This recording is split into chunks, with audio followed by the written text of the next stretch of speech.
Alright folks, I'm Steven from Branch Concealment Systems. We're going to do we're continuing on with our Imperial line of holsters. This is going to be part 2. The first part where we covered all the tools, everything we needed to get the initial setup going, the gun and everything like that.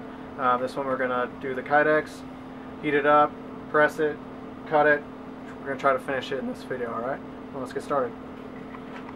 Alright, this is part 2. What we're going to do is we're going to get this gun molded. Alright, we already got it all masked off, everything like that. If you didn't see that, we did that all in part 1. Okay? So now what we're going to do is, there's a couple rules to follow if you want it to look nice. Pretty much, always go bigger than you think. Once you do enough of them, if you're planning on doing a lot of these, once you get it down and get the heating down, everything like that, you can start cutting down how much you're going to use. But it's always good to start with more than less, because then, you know, obviously you can trim back, but you can't add. Okay, and then another rule to follow is you always want to go at least an inch and a half below this barrel. So you have the ample room for it to bend right and everything like that. You go too far, you can start doing little wobbly stuff. You don't go far enough, you get the hole. Some people don't care about the hole. I try to make it so that it's just a little bit, so you get the little split there, so you get the drainage if you want it. So that's what we're going to do. So for this gun, for the Glock 19, it's going to be 8.5 by 8.5. Okay, for each piece. All right, that will give us. And the reason how I got that is I went to the top of the slide here.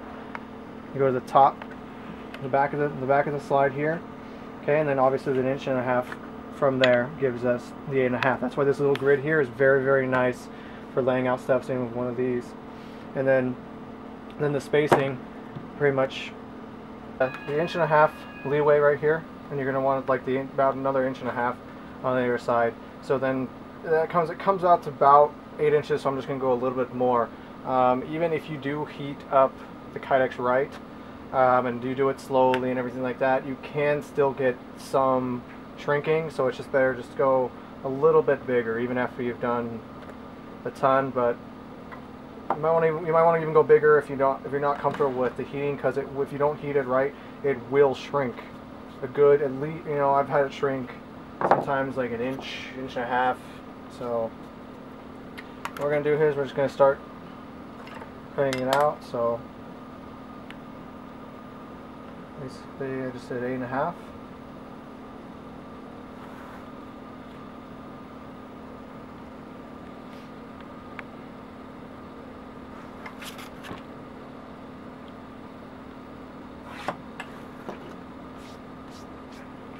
Once we get the line cut here, I go all the way across, because you can cut like this, because we're not going to use this whole thing, but you can cut out this little strip. It's easier just to cut all the way down, unless you know you're going to need this long strip for something else. But I don't ever find that I need it like that, so it's always fine for me just to do this and cut everything like this. Like I said, it does shift a little bit, so it'll just be soft. Do the first cut, and then you can go back harder. And I'm just going to take it here, bend it, and it will snap. Okay.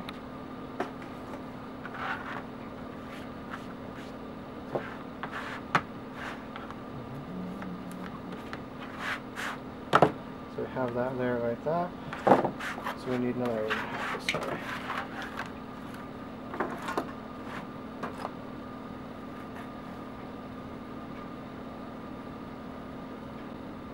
I have the grids on here, so I don't need to draw the lines. And then again, lively score.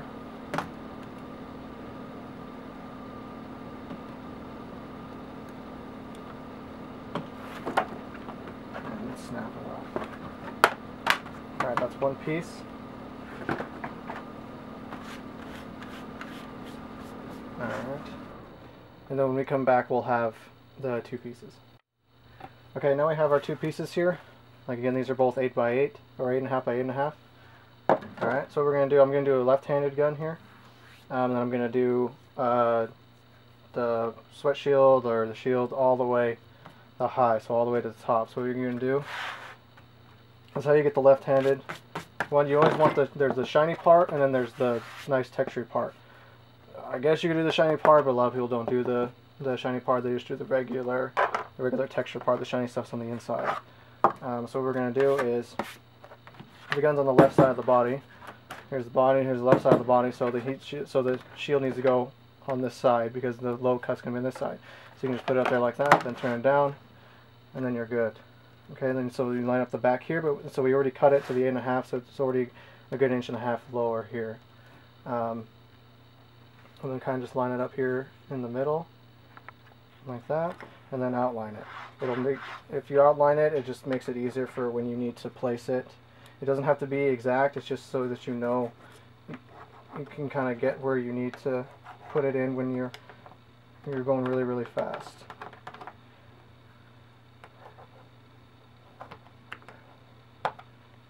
Okay, so you'll have kind of, I don't know if you can see it, but you'll have the rough outline here. Now what we can do with this is, to get better definition here on the trigger guard here, you can cut out sections here. It's actually really important when you're doing, say, a real gun. The polymer, if it's a polymer lower, especially even with the magazine in there, you can get deformation. If you do enough holsters, it can start deforming this, especially if you lay the whole sheet on top and you have the heat here and then the pressure from both sides. It can mess it up. So what you do is you cut off this here, because you're not going to need it anyways, and that way you don't get any of the heat transfer here.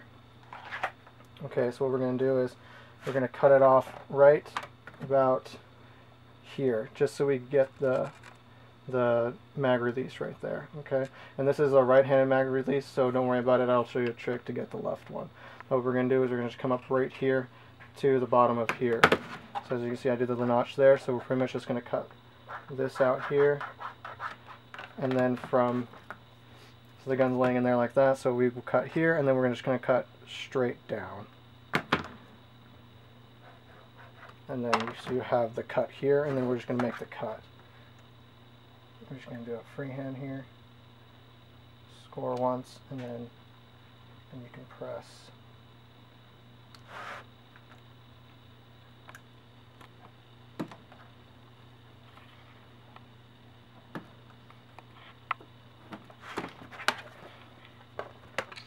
Okay, and you cut that out. Okay, and then obviously, so you have that, so obviously if I lay this down, I don't want the gun this way, I need it down the other side. But this one doesn't need to go as far down, but we're going to do it anyways. So you're going to line it up here, you're going to line it up in the middle here. You can do it this way. The little trick is, just turn this over like that, so the pieces are exact, and trace this.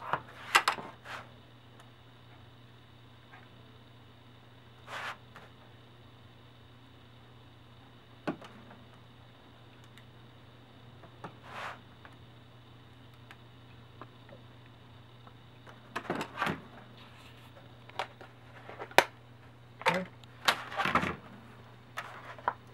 Now you have the two pieces. We'll just put this here, then up to the back strap.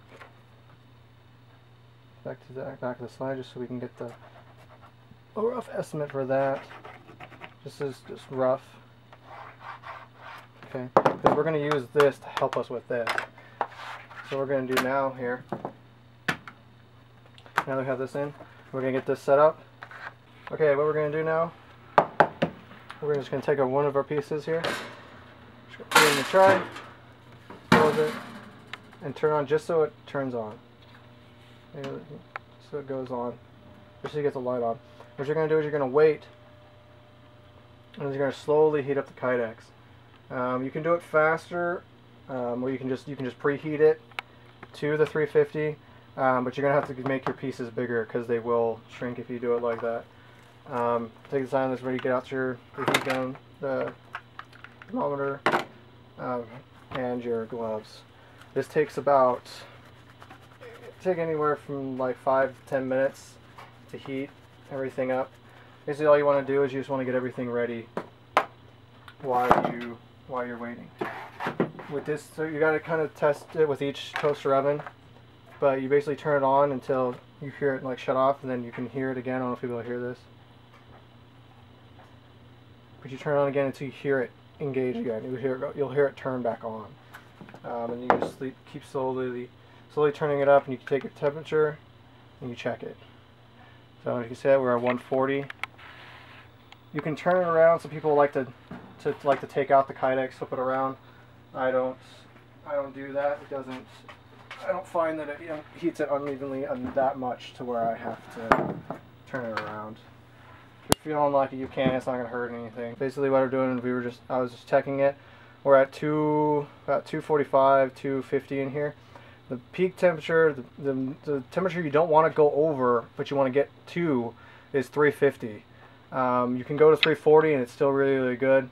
But 350 is the peak. You start going higher than that, it's going to start shrinking and warping and doing all crazy stuff.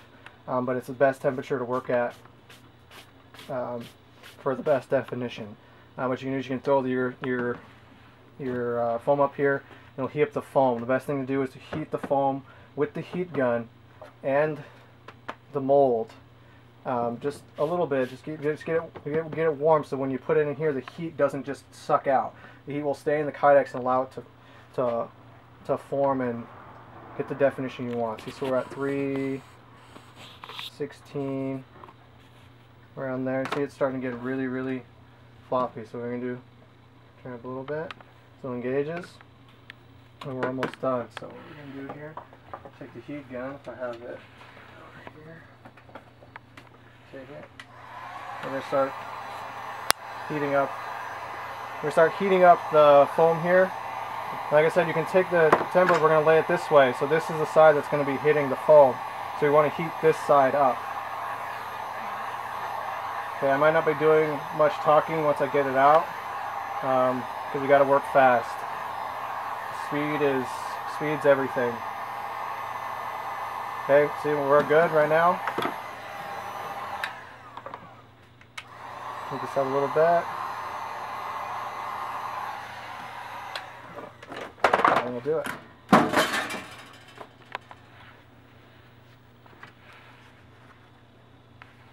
See, we talked a little bit too much. Started warping a little bit, but should be okay.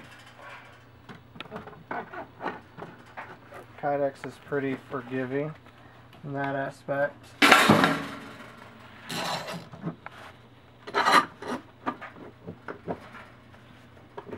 And then I like to put it on the ground and step on it. So I'm going to be off camera for a little bit, maybe. So I like to press and push down the lock. You'll get a lot more pressure on the lock.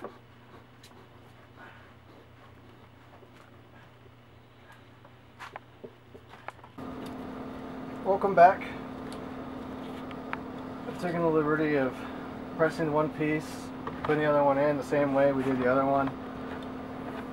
Putting it in slowly, putting it on the press for the other piece. Get this off.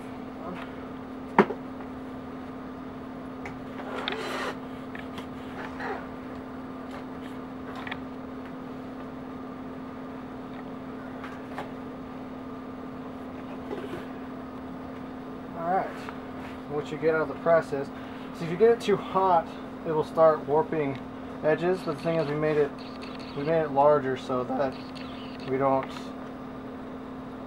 really worried with it too much. So if you didn't do it, then you'd be worried, obviously, but look at that definition. I don't know how well you can see that in there, but really good definition. What helps keep the pieces aligned, how I kept them pretty good to reduce cutting, is when you have the first piece in there, when I set it in, and then I press the first one, then I go to do this one, I keep the other piece on top, and I put it on and I kind of line it up, and then put the foam on top, and then put the thing on top.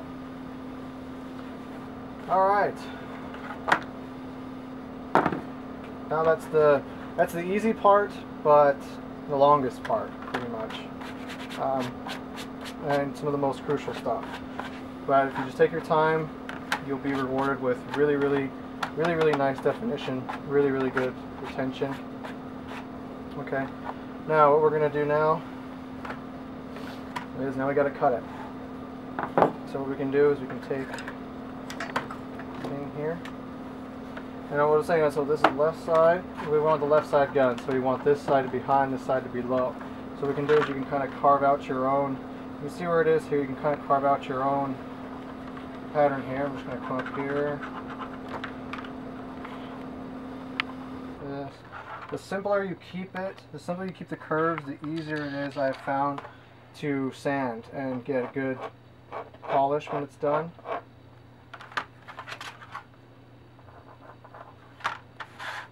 What we're going to do is we're going to come down, because you got to clear the handle here, so we're going to come down right under the trigger guard here, pretty much straight out.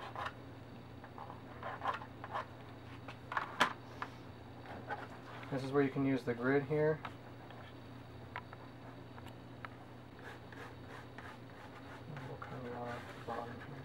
You can leave as much as you want on the bottom, depending on how much you need. We'll just get a rough cut now, and then you can cut it down farther and closer. The reference here, you can cut it down really close. It's always good to cut it, and then you can sand it, because you're going to do a lot of buffing, which takes away material, and a lot of sanding, which takes away material from the Kydex sheet. Okay. So the simplest way to do this now is that you have this basic, square outline here. Now what you're going to do is you can either chop corners like this. Basically, like, the design is yours, pretty much.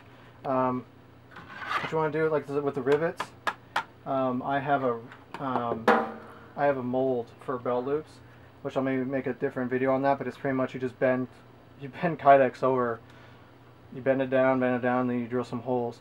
Basically, I use this template for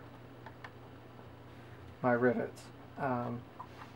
So basically, that's where you're going to put your holes. You're going to use this for holes. You're not going to make the holes and then make the belt loop to match. Yes, you can do that if you're only doing like one or a couple holsters. But after you make like a lot, it'd be in your best interest to make some sort of jig that would make belt loops for you, or buy the belt loops.